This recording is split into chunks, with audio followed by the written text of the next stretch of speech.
네, 여러분 안녕하십니까? 예, 이번 시간에는 이제 용도 지역 안에서의 행위 제한부터 내용을 살펴보도록 하겠습니다. 자, 용도 지역 안에서의 건축물의 건축 제한은요, 그 건축물이나 그 밖의 시설, 용도, 종류 및 규모의 제한에 관한 사항은 대통령령, 즉 국토계획법 시행령으로 정합니다. 자, 그것이 원칙이고요. 그런데 이 밑에처럼 어떤 특정한 용도 지역에 이렇게 농업진흥지역 등등 이렇게 지정이 되면은 그런 경우는 국토계획법 시행령을 따르지 않고 개별법, 즉 산업입지법, 농지법 등등등 이걸 따른다는 얘기인데요. 자, 개괄적인 내용은 그렇고 먼저 우리가 요거를 한번 정리하고 넘어갈 필요가 있습니다. 자, 무슨 내용이냐면은 이제 계속 나올 텐데 이제 우리가 배우는 이 법률의 그 체계를 한번 보면은요.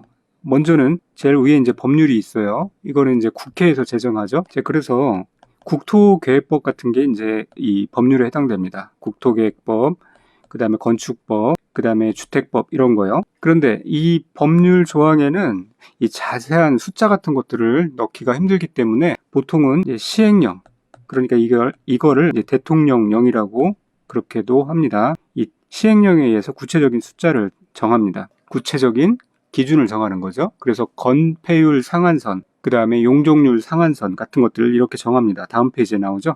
건폐율 상한선, 용적률 상한선 이런 것들이 이제 대통령령으로 정해지는 것들이에요. 그러니까 여기서도 보면은 만약에 예를 들어서 제1종 일반 주거지역이다 그러면은 건폐율은 60% 이하, 그 다음에 용적률은 100에서 200 이하 이런 식으로 정해지는 것이 이제 대통령령에 의해서 정해지는 것이고요. 이 대통령령까지 이제 시험에 나와요. 그 밑단에는 무엇이 있냐면은 조례가 있어요. 조례. 이제 조례는 각 지방자치단체에서 정해지는 건데 이것이 이제 실무상에는 최종 숫자가 되는 거죠. 그래서 아까 제1종 일반 주거지역의 건폐율을 이 대통령령으로 60% 이하라고 했지만 실제 이제 이 서울시의 조례를 검색해서 들어가서 보면은 이거를 뭐 예를 들면 50%라고 할 수도 있는 거예요. 왜냐하면 60% 이하에서 대통령령으로 정해졌기 때문에. 자, 그런데 시험에 나오는 숫자는 여기까지입니다. 이 조례는 절대 숫자가 시험에 나오지 않아요. 그러나 이 실무에서는요, 여러분이 공인중개사로 활동할 때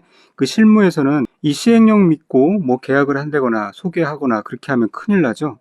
반드시 내가 지금 이 소개하고자 하는 매물의 실제 건폐율은 어떤지, 용적률은 어떤지를 알려고 그러면은, 조례를 찾아봐야 돼요. 그래서 조례는 뭐, 나중에 이제 실무에서는 다 알게 되겠지만, 요런데, 앨리스 고 KR 이런 데 들어가시거나 아니면 토지음이라고 그래서 요런 데 들어가시면은, 다 이제 모든 사항들을, 그 조례의 모든 사항들을 검색할 수가 있죠.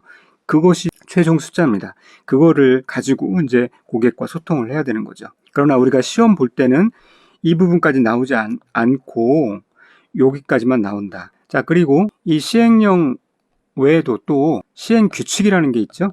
시행규칙은 위에는 이제 대통령령으로 정하는 건데 요거는 각 부처 장관령으로 정하는 겁니다. 각 장관. 그래서 국토교통부령이라고 하는 것들이 이 시행규칙에 해당되는 겁니다. 이 시행규칙은요. 이제 시행령이 구체적인 숫자 같은 것들 나왔잖아요. 이거는 시행규칙은 그냥 뭐 단순 서식, 뭐 세부 절차 그런 것들을 정하는 거예요. 그래서 우리가 시험에서 주로 다루는 부분은 요 시행령까지다라는 것 알아두시고 요런 이 법의 하이어라키 그러니까 이런 우유격 구조가 형성된다는 거 알아두셔야만 내용들을 심도 있게 이해하실 수 있고 또 시험에 대비할 수가 있으니까요. 그렇게 알아두시기 바랍니다. 자, 그래서 다시 한번 내용을 보면은 이 용도 지역 안에서의 건축물의 제한은 용도 지역을 그 구체적인 숫자를 요 대통령령 그러니까 국토계획법 시행령으로 정한다는 내용이고요. 이제 아래 내용은 그렇게 원래 하는데 특례가 있다. 어떤 특례냐? 산업입지법에 의한 농공단지인 경우에는 국토계획법 시행령이 아니라 이 산업입지법 줄여서 산업입지법이라고 하는데요. 산업입지 및 개발에 관한 법률에 의해서 적용된다라는 거예요. 이 법들을 다 개별법이라고 이렇게 표현을 한 겁니다. 그리고 농림지역에 있는 농업진흥지역은 농지법, 보전산지는 산지관리법, 초지는 초지법 이런 식으로요. 자연환경 보전지역에 있는 공원은 자연공원법, 상수선 보호구역은 수도법, 등등등등 그런 것들입니다. 자, 여기서 보면은 이 개별법 적용한다는 건 이제 이해를 하셨을 것이고, 대략 이렇게 유추가 되는 것들이에요. 아, 농업진흥지역이니까 농지법이구나, 뭐 그런 거. 보전산지니까 산지관리법이구나. 초지니까 초지법이구나. 그렇게 이제 유추가 되는 것들이라서 문제 나오면 그렇게 대꾸를 해서 연결을 시키면 되는데요. 요거를 예를 들어서 농공단지라는 말이 나오니까 이렇게 연결시킬 가능성도 있는 거죠. 그런 것들 주의하셔야 됩니다. 산업입지법에 의한 농공단지는 산업입지법에 의해서 다룬다. 산업입지법으로 적용한다. 그런 거. 그 다음에 뭐 초지는 이 산지관리, 뭐 초지가 산지에 있을 수 있으니까 그런 식으로 연결시킬 수 있겠다. 그렇게 생각하실 수 있는데 초지는 초지일관 초지법이다.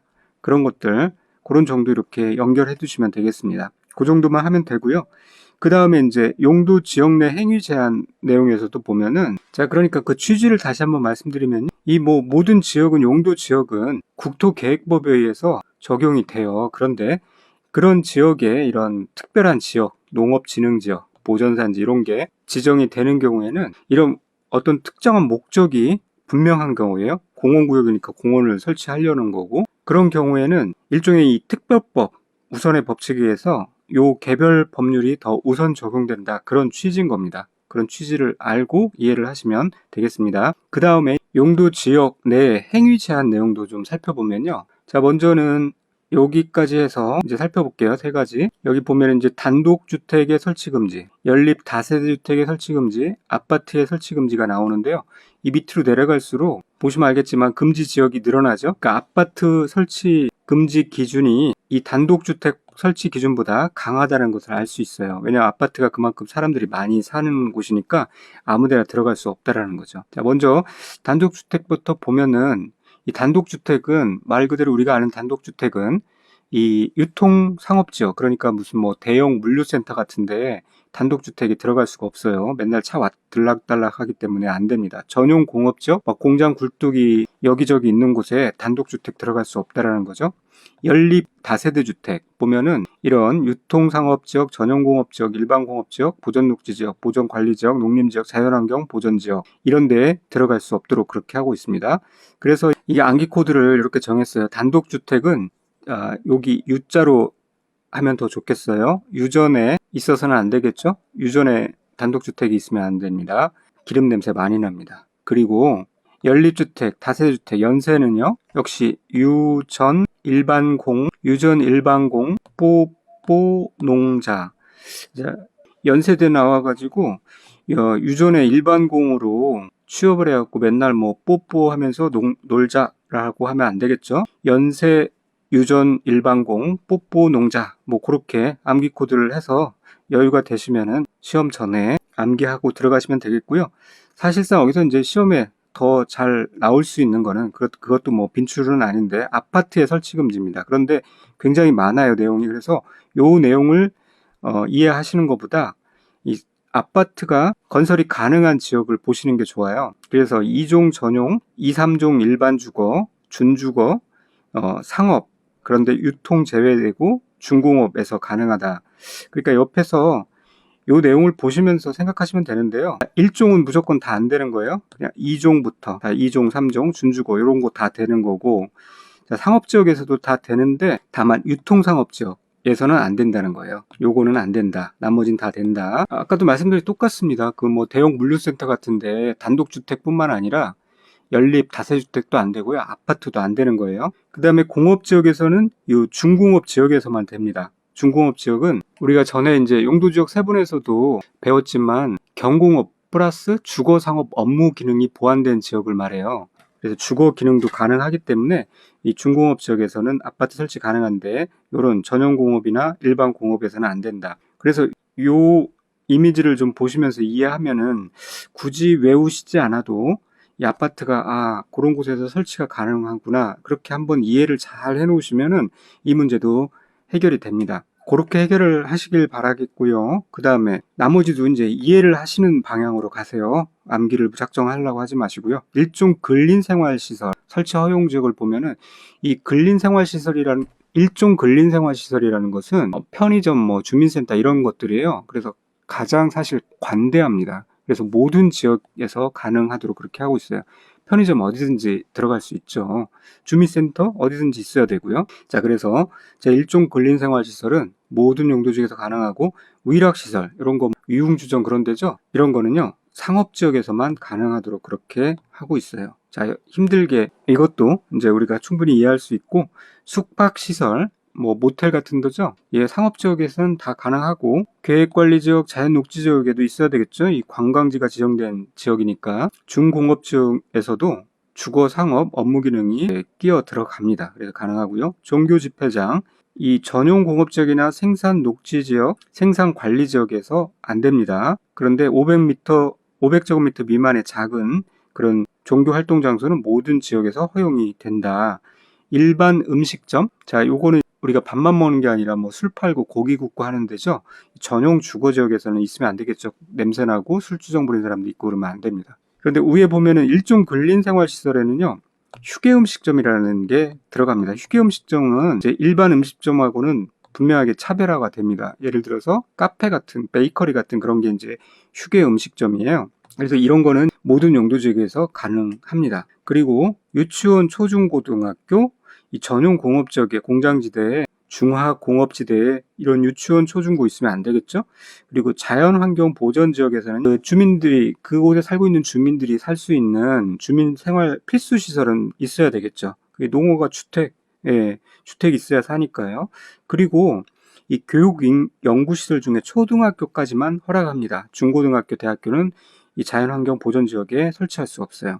그런 정도 특징적인 거 알아두시면 됩니다. 자, 그리고 옆에 보면은 하나 이 지문이 나왔는데요. 이게 무슨 말인가 싶을 거예요. 요거까지도 같이 좀 알아두시면 좋겠습니다. 이런 지문까지 해독할 수 있으면 이제 고수가 되는 거죠. 계획관리 지역에서는요, 원칙적으로 4층 이하의 건축물만 건축할 수 있어요. 이게 우리가 이제 거기까지 살펴보진 않지만 시행령 별표 20에 보면은 계획관리 지역에서 건축할 수 없는 건축물이다 그래가지고 리스트가 쫙 나오는데요. 제1번에 4층을 초과하는 모든 건축물은 건축할 수 없도록 그렇게 나와요. 4층 초과가 안 됩니다. 계획관리 지역에서는 4층 이하만 건축할 수 있어요. 그런데 여기서 나오는 이 아파트는요. 이 아파트의 개념이 주택법에서 이제 우리가 또 배우겠지만 5계층 이상이잖아요. 5계층 이상일 때를 아파트라고 하니 원래는 계획관리 지역에서는 이 말에 의하면 아파트를 건축할 수가 없어요. 그런데 여기 단서가 나왔죠?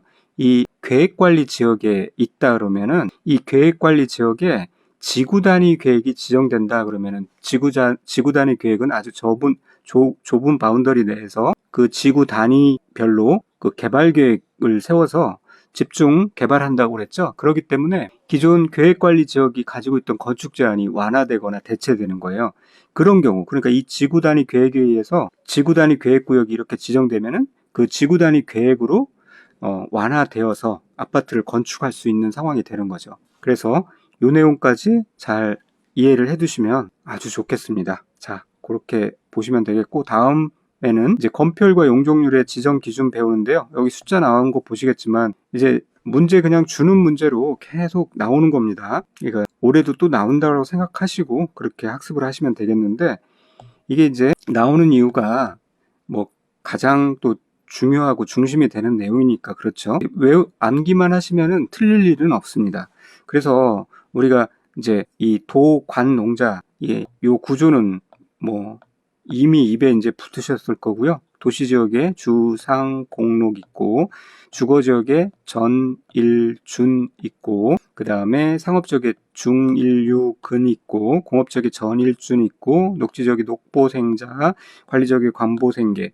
뭐 이거는 일단은 다 확실하게 암기하셨다는 전제하에 이제 우리가 이제 배워야 될 게 이제 건폐율의 한도와 용적률의 한도입니다. 자, 그리고 이제 건폐율에 대해서는 또 이어지는 시간 가운데 이제 배울 때가 올 텐데요. 용적률도 마찬가지고 일단 잠깐 보면은 건폐율이 말 그대로 건축물이 덮고 있는 덮을 패자잖아요. 덮고 있는 비율을 말해요. 그래서 건폐율의 수식은 건대해가지고 건축물을 건대해가지고 이 대지 면적 중에 건축물이 덮고 있는 면적, 건축물의 면적 곱하기 100 이렇게 해가지고 이제 건폐율이 만들어지고요.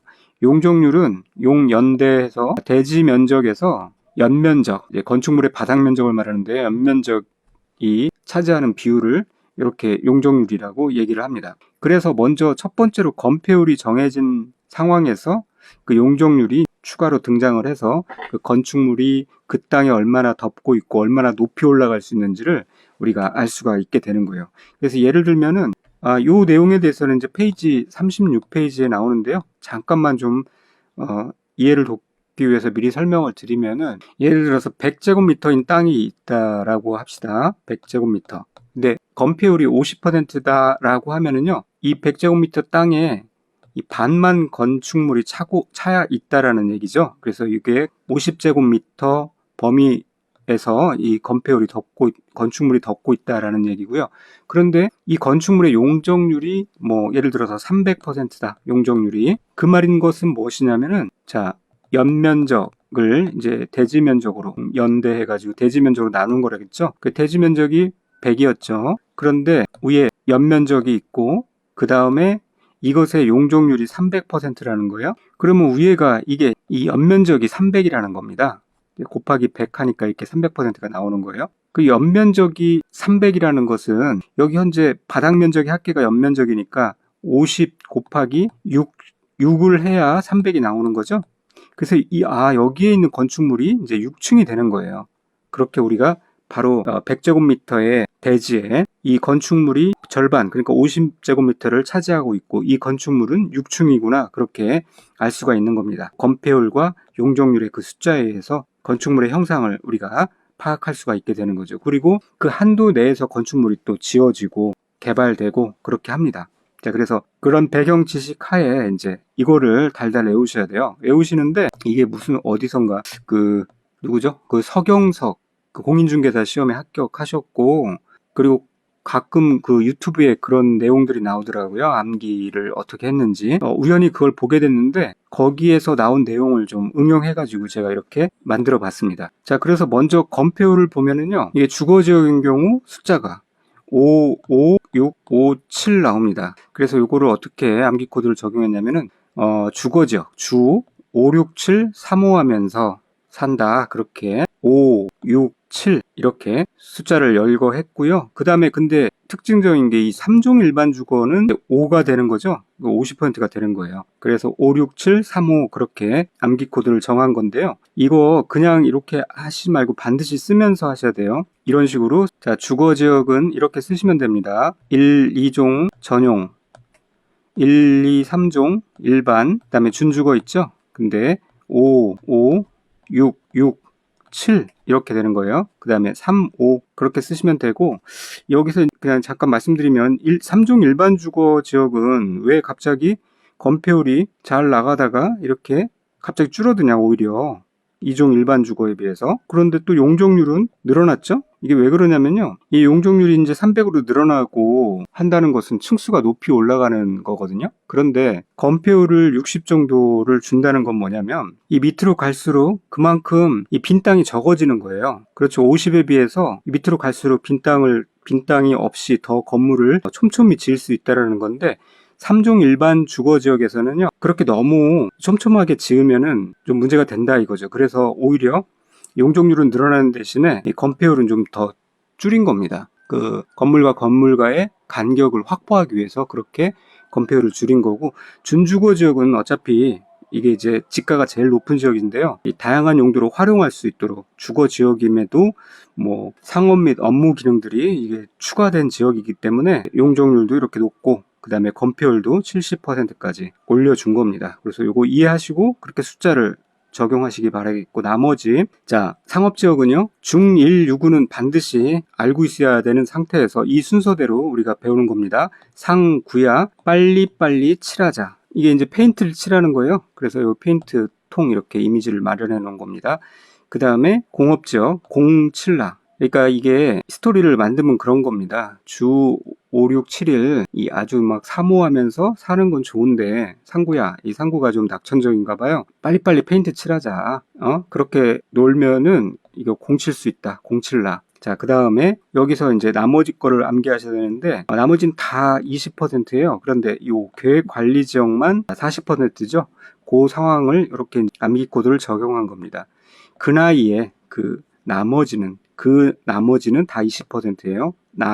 나머지 20%. 그 다음에 개사, 이 닭개자를 생각한 건데요. 닭장 같은 그런 집인가 봐요. 그래서 개사에 살면 되겠냐, 좀 분발하자, 뭐 그런 얘기입니다. 그렇게 스토리를 지지만 맞췄고요. 그 다음에 이제 용적률을 암기를 하셔야 되는데, 이 상구가 그렇게 이 페인트 칠 하다가 너무 힘들어가지고요, 이 용적이라는 회사에 취업을 했어요. 그런데 이 회사가 괜찮은 회사예요. 그래서 이 주거 문제는요, 100% 해결을 해줘요. 집값을 지원해준다는 그런 얘기죠. 100 플러스 5를 갖다가 100% 이렇게 얘기를 한 겁니다. 5씩 증가된다는 거예요. 150, 200, 250, 300. 여기서 이제 껑충 뛰어가지고 500이 되는데, 그래서 준호 100% 해결해 준 5, 그렇게 암기를 하시면 되겠고, 그런데 그 용적이라는 회사가요, 이 상업지역에 있어요. 상업지역인데 어느 상업지역이냐면 천호동이에요.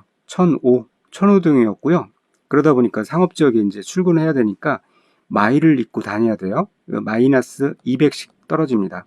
1300, 1100, 900 마일을 잇고 다녀야 되고요. 자, 그리고 이 회사가 너무 좋은 게, 이 공업지역 공부는요 300% 해결을 해줘요. 그러니까 학비가, 네가 자기개발 비용이 한 달에 10만 원 들어간다 그러면 30만 원씩 줘버리는 겁니다. 50씩 늘어납니다. 350, 400. 자, 여기까지 해결됐죠. 그러다 보니까 이제 아주 만족하면서 다니면서 첫 월급을 탔어요. 그래서 첫 월급 기념으로 나팔바지와 생자개장을 100만 원 주고 샀어요.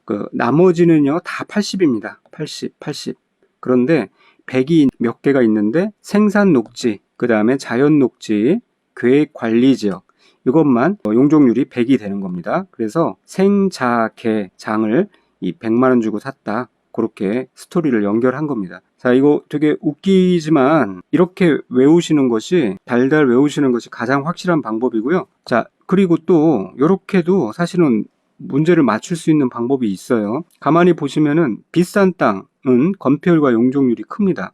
그리고 싼 땅은 건폐율과 용적률이 낮아요. 당연하죠. 이 비싼 땅일수록 촘촘히 지을 수 있고 높이 지을 수 있죠. 그렇기 때문에 비싼 땅이에요. 싼 땅일수록 듬성듬성 건물을 짓게 하고, 그리고 낮게 짓게 해요. 그래서 땅이 싼 겁니다. 지가가. 자, 그런 특징을 가지고 있어서, 예를 들어서 용적률이 큰 순서대로, 건폐율이 큰 순서대로 나열하는 그런 문제들이 만약에 나온다 그러면은, 요런 기준으로도 웬만큼 다 우리가 답을 찾을 수가 있습니다. 그리고 가만히 보시면 용적률도 보면요, 주거지역이 아무리 세봤자 제일 센 500%와 이 상업지역의 900%, 제일 용적률이 낮은 900%와 그 차이가 거의 배가 지나죠. 그만큼 지가도 딱 그렇게 비례해서 차이가 나지는 않겠지만 차이가 납니다. 그리고 공업지역보다 상업지역이 또 월등히 높고요. 녹지지역은, 관리지역은, 이런 데는 다 낮게 형성되어 있습니다. 그런 식으로 이렇게 싼 땅, 비싼 땅을 구분을 해서 문제들을 맞출 수도 있는데, 그걸로 완벽하게 커버가 되지 않는 경우가 있기 때문에 추가적으로 이런 숫자들을 머릿속에 완전하게 넣어야 되는 거죠. 요거 실전은 좀 이따 기출 문제를 통해서 살펴보도록 하겠습니다. 자, 그 다음에 도시군 계획 조례에 따른 건폐율과 용적률의 특례 조항을 보면요, 자, 이런 내용들이 있습니다. 자연 녹지 지역에 지정된 개발진흥지구는 원래 20이었죠. 그런데 원래 자연 녹지 지역은 건폐율이 20이었고 용적률도 100이었어요. 그런데 용적률은 상관없고 건폐율이 10이 늘어나가지고 30이 되는 거고요. 도시지역 외에 지정된 개발진흥지구, 그러니까 이런 것들은 원래 20에서 20을 더 줘서 40% 이하 되는 겁니다. 그리고 100. 그 다음에, 그런데 다만 계획관리지역에 지정된 산업유통개발진흥지구인 경우에는 원래 계획관리지역이 40이었는데 20을 더 줘서 60이 되는 거고요. 수산자원보호구역 40, 쭉쭉쭉 이렇게 나옵니다. 자, 근데 여러분 이거 문제도 나온 적도 있지만 이것까지 참 보시기가 힘들죠. 자, 더 중요한 것에 집중을 하시는 게 낫다 여겨지고요. 여기서 우리가 요것만 좀 그러면 알아두시자고요. 여기서 60이라는 숫자가 요렇게 4번 나옵니다. 4번. 자, 그래서 산업유통개발진흥지구 나오면 60이다. 이 건폐율 용적률 특례 중에서 건폐율만 그렇게 보는 겁니다. 그 다음에 자연공원, 자연취락지구, 집단취락지구, 요거를 60이라는 숫자로 이렇게 묶어가지고 60만 좀 알아두자고요. 그래서 암기 코드를 이렇게 한번 정해볼까요? 산업유통개발진흥지구, 자연취락지구, 자연공원, 그 다음에 자연취락지구, 뭐 집단취락지구도 포함하고요. 요 산자취, 이 산자취는요 60부터 60, 요 60이라는 숫자. 이 자연인으로서 산에 이렇게 자취하는 거는 보통 이제 60 이후에 하죠. 그 60이라는 그 숫자를 이런 식으로 연결해서 좀 알아두시면 되겠고요. 나머지 것은 혹시 뭐 여력이 되면은 추가로 암기해 주시기 바랍니다. 그런 정도만 하시면 되겠고요. 네, 기출문제 보고 여기까지 해서 오늘 마치도록 하겠습니다. 국토의 계획 및 이용에 관한 법령상 아파트를 건축할 수 있는 용도 지역은 나왔죠. 이게 이제 우리가 여기서 아파트 건축할 수 있는 요거 살펴본 적 있죠? 그 내용입니다. 그래서 보통 이제 계획관리지역도 안 된다고 그랬어요. 계획관리지역에 지구단위 계획구역이 지정이 되면은 그때는 될 수 있지만 일반 공업, 유통상업 안 된다고 그랬죠. 1종 안 돼요. 2종부터 가능해요. 자, 그래서 2종 전용 주거든 2, 3종 일반 주거든 2종부터 가능을 합니다. 그래서 5번이 답이 되겠고요. 용도 지역의 용적률의 최대 한도. 주거지역은 주상공록이 있는데 주거지역은 1, 2종 전용과 1, 2, 3종 일반과 준주거지역이 있었는데 그 중에 가장 높은 게 준주거지역이었고 거기에 용적률의 최대 한도는 500이었죠. 계획관리지역은 자 지금 용적률을 생각하는 거고요. 생자개 장을 100만원 주고 샀었죠. 100%. 그 다음에 농림지역은 나머지 해당됐죠. 생자개 나머지 나팔 80% 나팔바지 그렇게 하시면 되겠고요. 그 다음에 최대한도가 큰 순서대로 용적률인 경우고 최대한도가 큰 순서대로 나열한 것은 이런 식으로 많이 나와요. 이런 경우 지가가 비싸다 싸다 그런 식으로 감을 잡고 문제를 풀 수도 있다는 거죠. 그래서 쭉 보시면은 그런 기준으로 살펴보시면은 이 근린 상업지역이 제일 비쌉니다. 그리고 쭉 보세요. 제일 싼 데가 당연히 이 보존 녹지 지역이겠죠. 그렇게 이제 짜 맞추다 보면은 답을 골라낼 수가 있어요.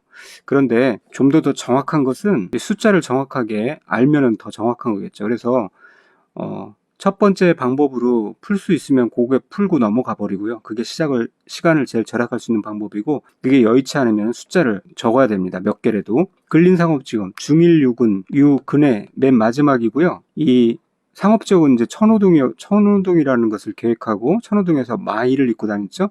그래서 이게 중심상업지역이 원래 1500이었는데 마이너스 210 빼니까 1300, 1100, 900이었어요. 근린상업지역 900, 그 다음에 중공업지역 전일준이었죠. 전일준이었고 공부는 300풀5 해결했죠. 300, 350, 400. 중공업지역이 400이었어요. 그 다음에 준주거지역은 준5였죠. 500입니다. 그리고 생자개 장이었죠. 개 100만원에 샀습니다. 보존녹지는 나머지니까 80이었고요. 자, 이렇게 숫자를 빨리 쓰고 순서를 잡으면 되겠습니다. 이렇게 하는 것이 제일 확실하긴 하죠. 자, 그 다음에 106번 살펴보도록 하겠습니다. 이 최대한도가 이 용적률이고요. 최대한도가 낮은 지역부터 높은 지역까지 순서대로.